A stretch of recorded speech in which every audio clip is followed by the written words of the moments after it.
for everybody and not just some. Those choices will shape the next generation and possibly the next century. And on each and every issue in this campaign, the choice could not be clearer. It is a choice between moving forward and falling farther behind. It's a choice between more of the same policies that have failed us for 8 long years or a new direction for the country we love. We can continue spending $10 to $12 billion a month in Iraq and leave our troops there for the next 20 or 50 or 100 years. We can follow a policy that doesn't change whether violence is up or violence is down, whether the Iraqi government takes responsibility or not. Or we can decide that it's time to begin a responsible, gradual withdrawal from Iraq. It is time to rebuild our military. It is time to treat our veterans with the dignity and respect they deserve. It's time to refocus our attention on the war we have to win in Afghanistan. It is time to go after the al-Qaeda leadership where it actually exists.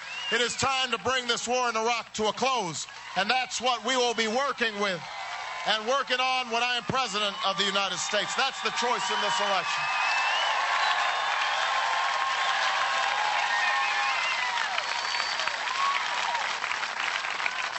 We can continue to watch the cost of health care spiral out of control, push more families and businesses into bankruptcy, and allow the number of uninsured to rise. Or we can decide that it's time to guarantee coverage to every American who wants it.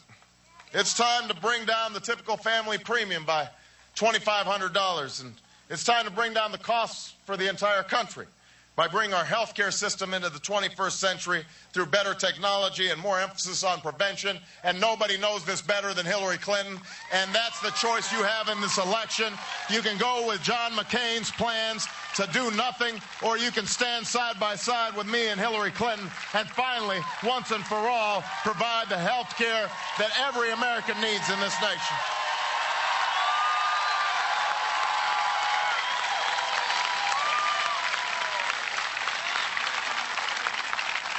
We can continue to depend on dictators for our energy and destroy our planet in the process. We can give billions of dollars in tax breaks to oil companies who are making record profits while we offer pennies to consumers on a $4.30 gallon of gas. Or we can decide that solving our energy crisis will be one of the great projects of this generation. We can decide that it's time to give Americans immediate relief with another round of tax rebate checks and eliminate the oil company giveaways and invest in clean, renewable energies like wind and solar and biofuels, investments that can create millions of jobs and clean up the planet and free ourselves from dependence on other nations. It's time to leave our children a planet that is greener and cleaner. That's what Hillary Clinton believes in. That's what I believe in, and that's the choice we have in this election.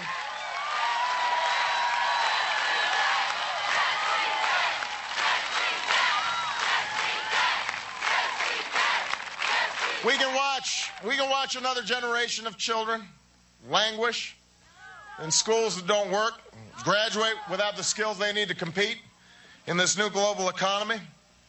Or we can make a commitment to every child, not just slogans, but a real commitment everywhere, from the day they're born to the day they graduate from college, that we will invest in early childhood education to close the achievement gap, that we will recruit an army of new teachers and give them more pay and give them more support, and make sure that we're giving scholarships to every young person in America who wants to go to college in exchange for community service. That's the choice that we have in this election.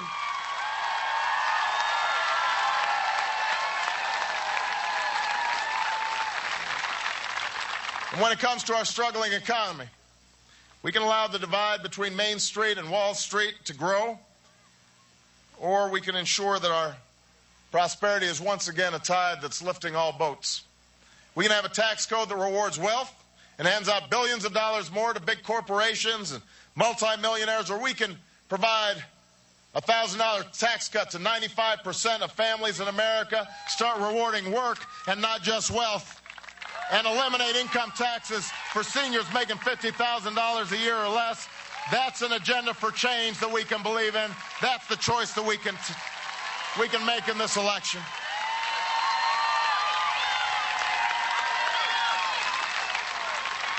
We can keep giving tax breaks to companies that ship jobs overseas, or we can give tax breaks to companies that invest right here in New Hampshire. We can allow millions of Americans to work full-time but still not make enough to support their families. Or we can raise the minimum wage, index it to inflation, and ensure that in America, hard work pays off. We can perpetuate a system in which women are paid less for the same work as men, or you can join Senator Hillary Clinton and Barack Obama to start doing something to reverse some of these policies and make sure that equal pay for equal work is a reality all across America. That's a choice in this election.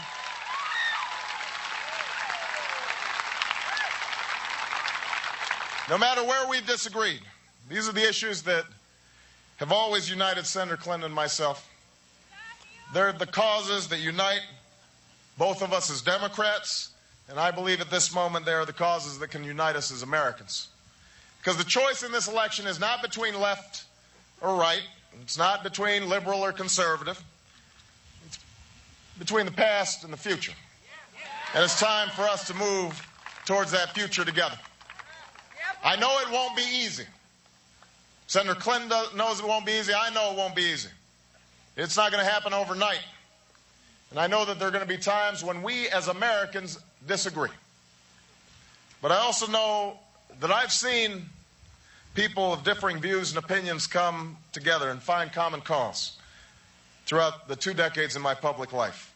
And I've brought some of those people together myself. I've walked arm in arm as a community leader in Chicago on the South Side, watching the tensions between black and white and Hispanic ease as people begin to recognize that the only way to fix up broken neighborhoods is to start working together.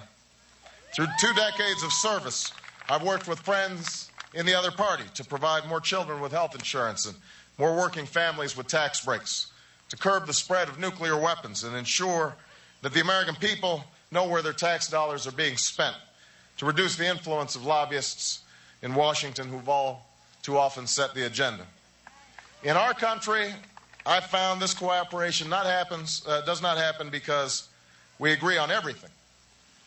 But as Senator Clinton and I were talking about as we flew up to New Hampshire today, behind all the labels, behind all the false divisions and all the false categories that define us, beyond all the petty bickering and beyond all the point scoring in Washington and that you see sometimes dominating the cable news, Americans are a fundamentally decent and generous and hard-working people with an awful lot of common sense.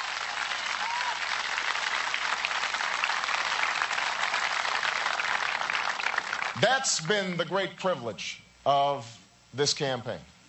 You know, sometimes spending time in Washington, you get a little discouraged. But when you start traveling around the country, when you look at a scene like this, and you look out at the faces of America, you can't help but feel optimistic because there are a set of common hopes and common values and common dreams that each of us share. I don't care, black, white, Hispanic, Asian, Native American, young, old, rich, poor. It doesn't matter. There's this sense of what this country is fundamentally about, a fundamental goodness. And that if we tap into that, I am absolutely convinced that we can lift this country up to new and greater heights. This is one of those moments in our history when we have to tap the decency of the American people. This is our chance to turn the page on the policies of the last 7.5 years. This is our chance to bring a new energy policy to America and new ideas to America. This is our chance. This is our time to march forward in unity as one people to the future. And I promise you that if you are willing to join me and you are willing to join Hillary Clinton, if all of you, over the next 4.5 months, are willing not just to come to a rally, but knock on some doors and make some phone calls and talk to your friends, if you are willing to organize and mobilize, then we are not just going to change this country, but we will change the world. Thank you, Senator Hillary Clinton. Thank you, New Hampshire. Thank you, Unity. Let's get to work. Thank you.